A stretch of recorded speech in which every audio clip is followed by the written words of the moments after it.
Bom dia, boa tarde, boa noite. Meu nome é Kelly Alessandra e hoje a gente vai falar um pouco sobre princípios de genética e a segunda lei de Mendel, mais assim especificamente. Eu estou no quarto período de biologia. Essa aula vai ser destinada à aula de genética e para os alunos de ensino médio que quiserem assistir. Então, bora lá. O objetivo dessa aula de hoje, como eu acabei de falar, é para falar sobre a segunda lei de Mendel. E os objetivos dessa aula se constituem em abordar a lei da segregação independente, que em outras palavras seria a segunda lei de Mendel em si, e como se configura a proporção fenotípica padrão, que dentre a primeira lei e a segunda lei se tem uma diferença. Além dessa segregação independente, uma proporção fenotípica específica, de 9 para 3 para 1, que é caracterizada como a segregação independente.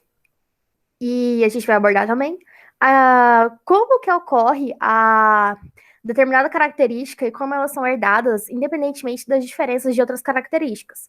Na segunda lei de Mendel, a gente nota que um cromossomo ele também pode herdar dois tipos de caracteres, que eles vão se segregar de maneira independente. Para a gente abordar esse tema, a gente precisa relembrar um pouquinho de quem é Mendel e como que isso ocorreu. Mendel, o nome completo dele é Gregor Johann Mendel, que ele era um biólogo, ele era um botânico, ele era um monge agostiniano, ou seja, ele era uma pessoa muito religiosa, ele também era meteorologista e austríaco. O que se dá a entender que ele era uma pessoa com várias vertentes, várias opiniões, ele era uma pessoa muito criativa e que tinha seu pensamento diferente em relação às coisas do mundo, principalmente naquela época. Nessa imagem, a gente vê Mendel fazendo um dos experimentos mais famosos dele, que é os experimentos com a ervilha.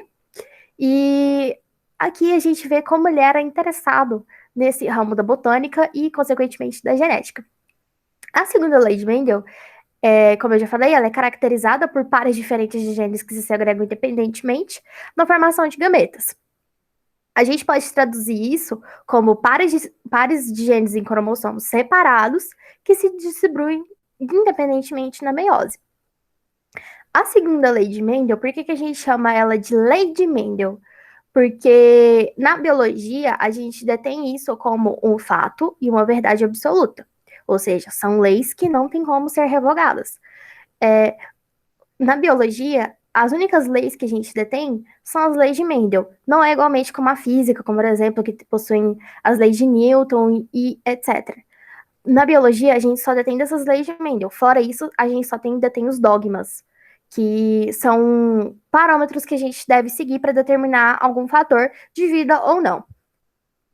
E nessa imagem, como a gente está vendo ele fazendo o experimento com a ervilha, a gente vai falar hoje sobre como ocorreu esse experimento.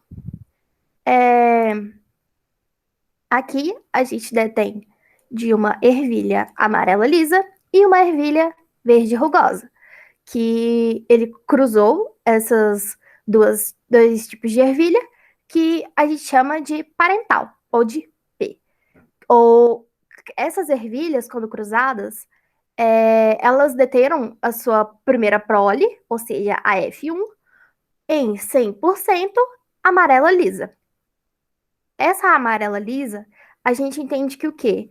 Ela era dominante, porque mesmo cruzando com uma verde, se deu 100% de amarela lisa. Ou seja, as características dela ser amarela e lisa são dominantes sobre as recessivas, que são verdes e rugosas.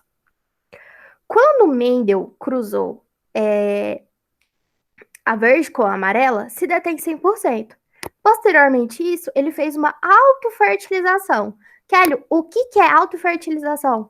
Autofertilização é quando a gente pega uma espécime, que nesse caso é a amarela lisa, e cruza com ela mesma.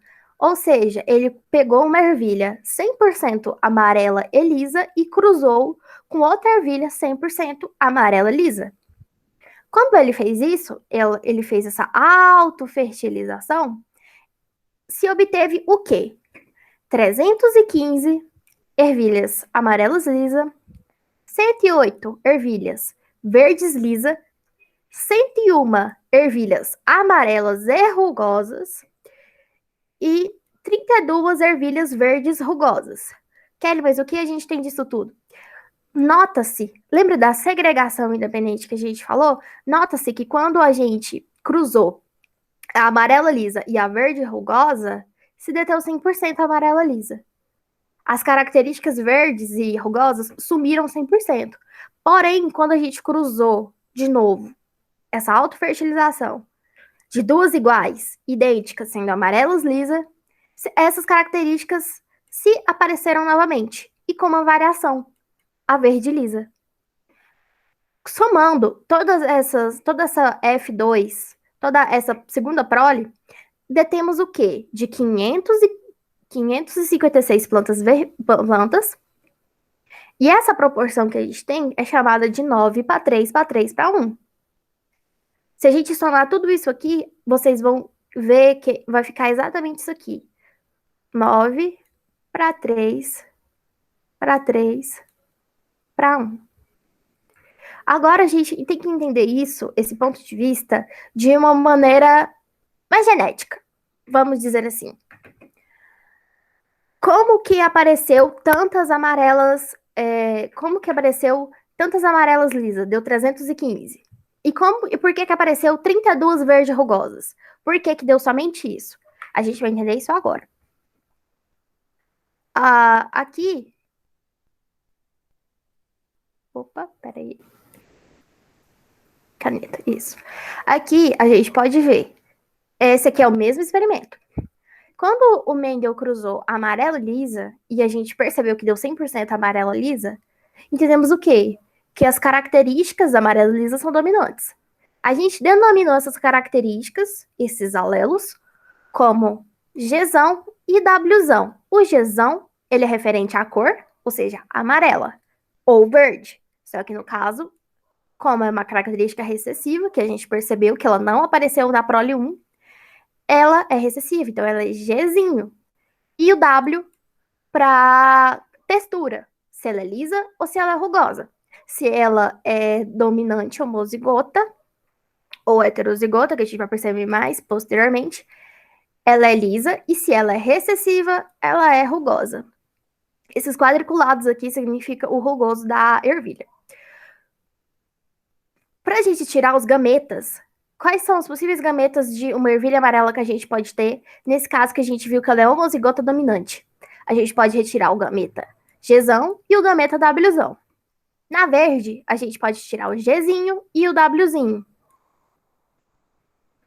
Quando a gente cruza essas duas, que a gente pega Gzão, Gzinho, Gzão, Gzinho. Quando a gente pega a textura, que é Wzão e Wzinho, que a gente vai cruzar, ou seja, 50% de cada lado, dá Wzão e Wzinho, dá heterozigoto, ambos os alelos heterozigotos. Porém, são 100% amarelas excessivas, porque elas detêm de um alelo dominante. Entenderam? Quando a gente tem esses alelos, a gente pode deter de outros gametas, porque são outras combinações que a gente pode ter dos gametas. Os gametas possíveis de Gzão, Gzinho e Wzão, Wzinho é Gzão, Wzão, Gzinho e Wzinho. São essas quatro possibilidades. Quando a gente pega esses alelos, a gente pode misturar entre outras possibilidades, que nesse caso são quatro, que é Gzão, Wzão, Gzão, Wzinho, Gzinho, Wzão e Gzinho, Wzinho. Entenderam? São quatro possibilidades.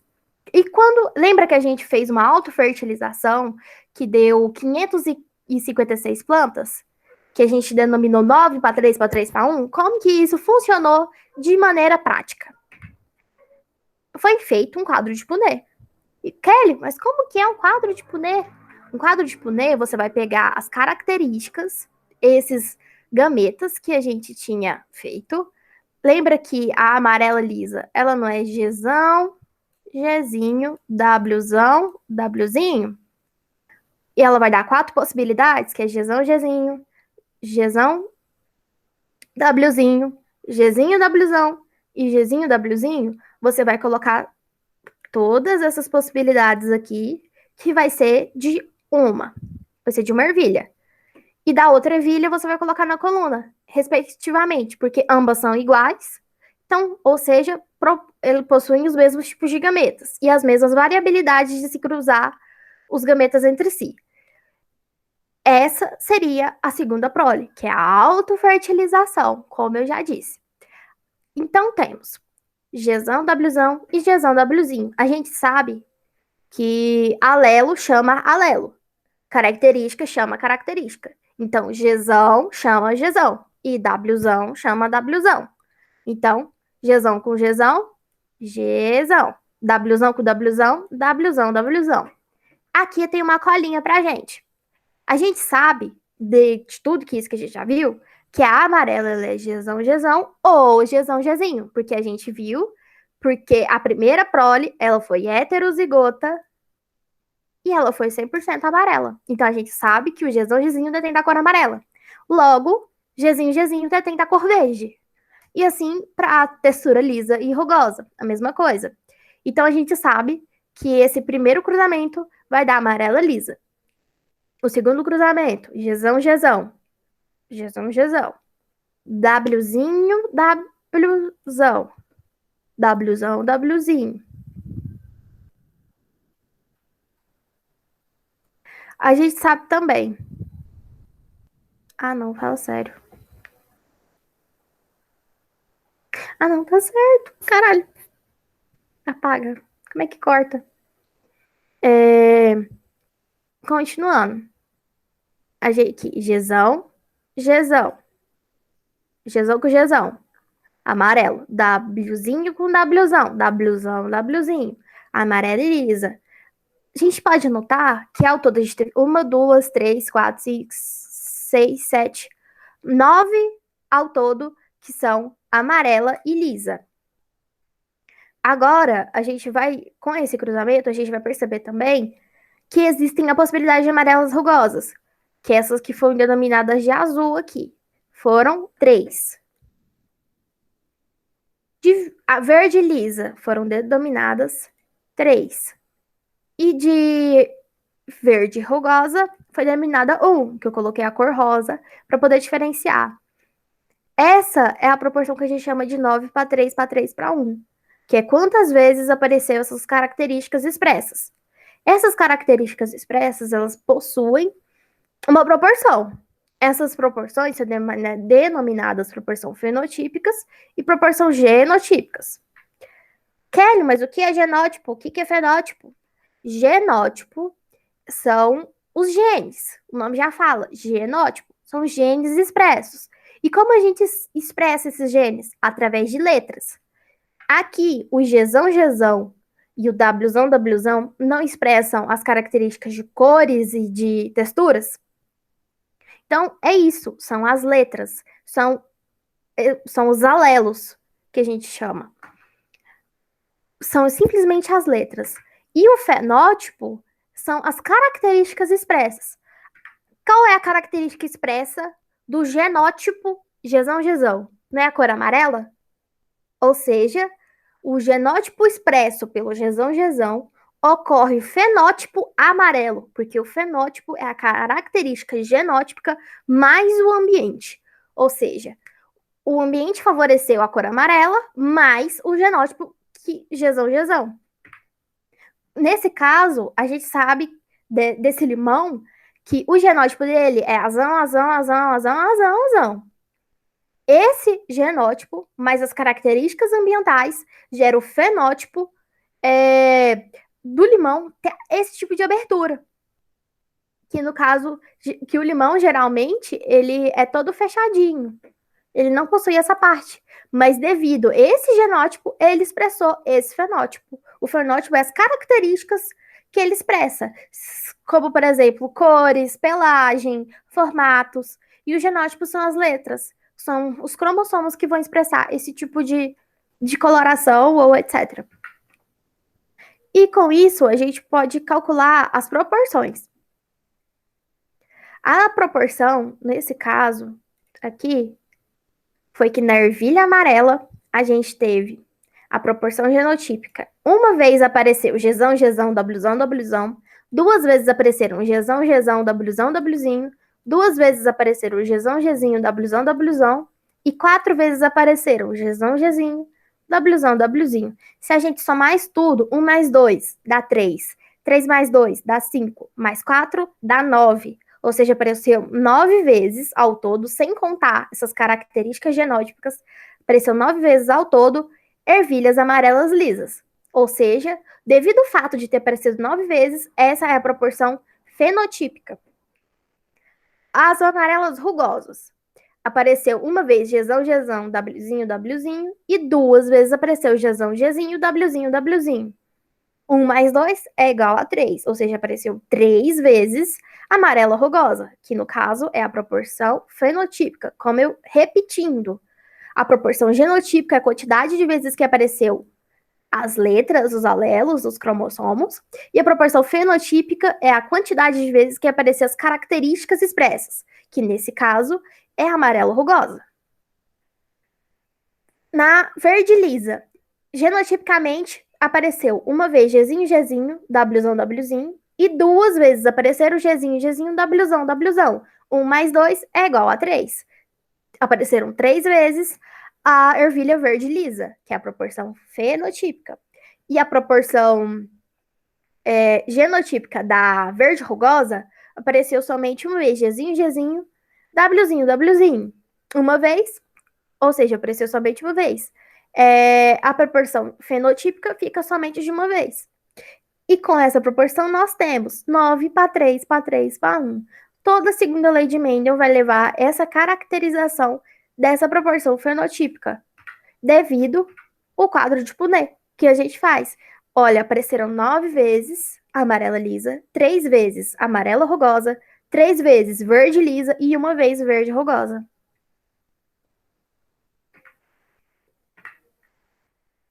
Essas foram as referências que eu usei para poder apresentar a aula, que foi os Fundamentos de Genética de Sigmund Simons, a 7ª edição. E muito obrigada. E se vocês quiserem saber mais coisas sobre genética e outras coisas relacionadas à biologia em si, no geral, sobre ciências, divulgação científica, vocês podem estar seguindo a minha página, que é chamada Jornada de um Biólogo. E muito obrigada pela atenção de todos vocês.